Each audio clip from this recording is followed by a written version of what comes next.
This episode is brought to you by Disney Plus. Disney Plus, Hulu, ESPN Plus? Stream all your favorites with the Disney Bundle. Disney Plus has Loki and Luca. On Hulu, watch originals like American Horror Story and 9 Perfect Strangers. And ESPN Plus has every match of Spain's thrilling La Liga. Get the Disney Bundle today for only $13.99. Includes Hulu ad-supported plan. Access content from each service separately. Terms apply. See thedisneybundle.com for details.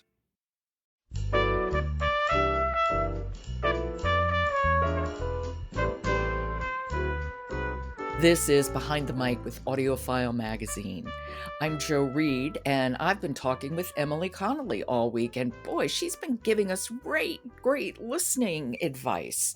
From a mystery to a great children's book to Where Are We Today? Hi, Joe. Today we have a new audiobook for teens. It's a young adult thriller that debuted at #1 on the New York Times bestseller list.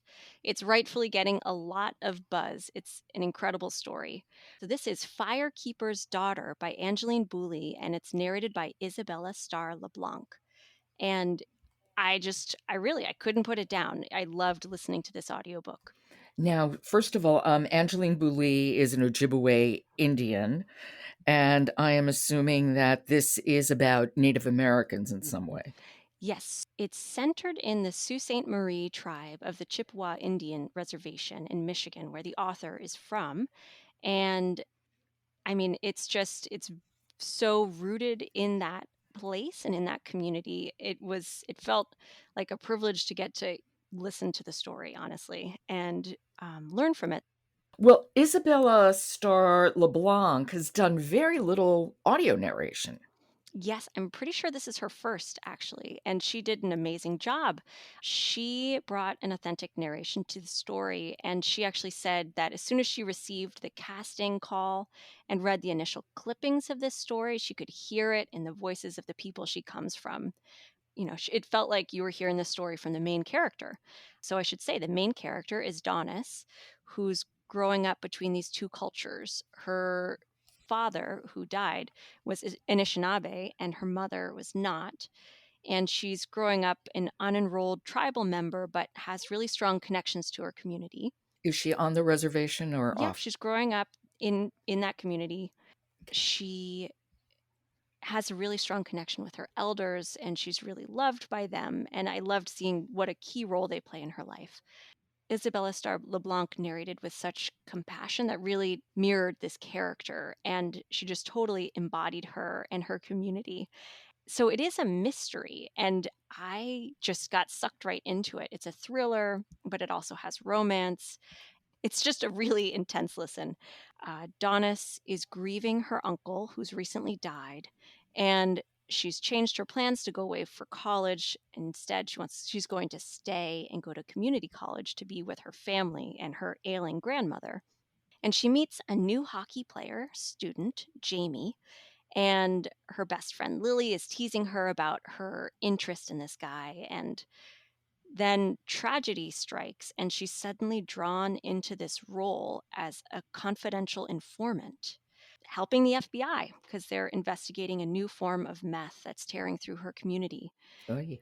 It gets really intense really quickly, and it's riveting, like I said. And definitely, if you're wanting to listen, I'd say look up some content warnings because it gets intense. Well, why don't we hear a clip? Yes. So this is Donis is out on a run, and it really gives us a sense of her character and her connection to her land and her community.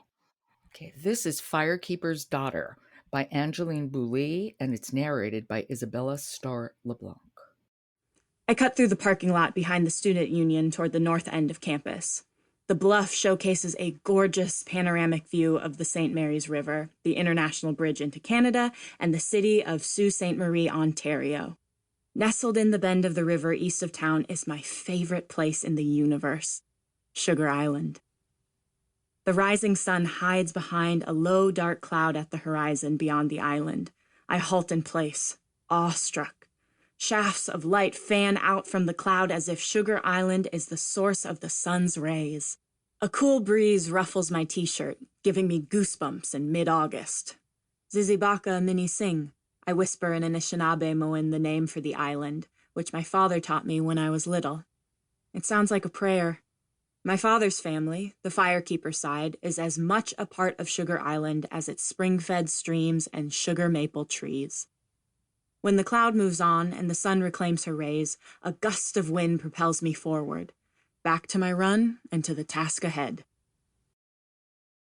Oh, she has a really perfect voice for this. It's so youthful, but also very strong. Yes. And I think listening to that, you get a sense of who she is and how much she values where she's from. And I think that's such a great part of it too, where she's in this tough position, right? Where she's a confidential informant for the FBI. She's trying to investigate her own community. So she's feeling pulled in multiple directions in that way too. It's not historical fiction, but it's set in the early 2000s. So that's something to note Okay. too. And I'm realizing Isabella Starr LeBlanc, I've put it together. I saw a revision of Peter Pan called Peter Pan and Wendy. And Isabella Starr LeBlanc played Tiger Lily, but a very Oh, different Tiger Lily, because the whole premise of the play was basically toxic masculinity. So it was really interesting. Yeah. Yeah. So she was great. oh, fascinating. Oh, that's great. But it seems like this was a really good casting and she did a marvelous job. That is Firekeeper's Daughter by Angeline Bollée, read by Isabella Starr LeBlanc. Emily, thank you so much, and I'll talk to you tomorrow. Thank you, Joe.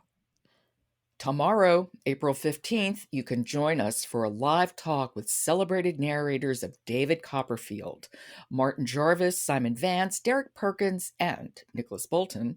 Each talk about how they approach the memorable characters of Charles Dickens' David Copperfield.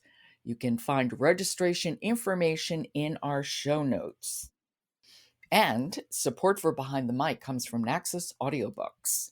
In April 1963, Winston Churchill was the first foreign national to receive honorary United States citizenship.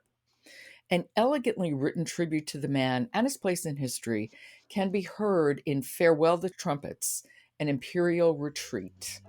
The Observer says, Roy Macmillan's reading glows with the same infectious passion for the subject as Jan Morris's own.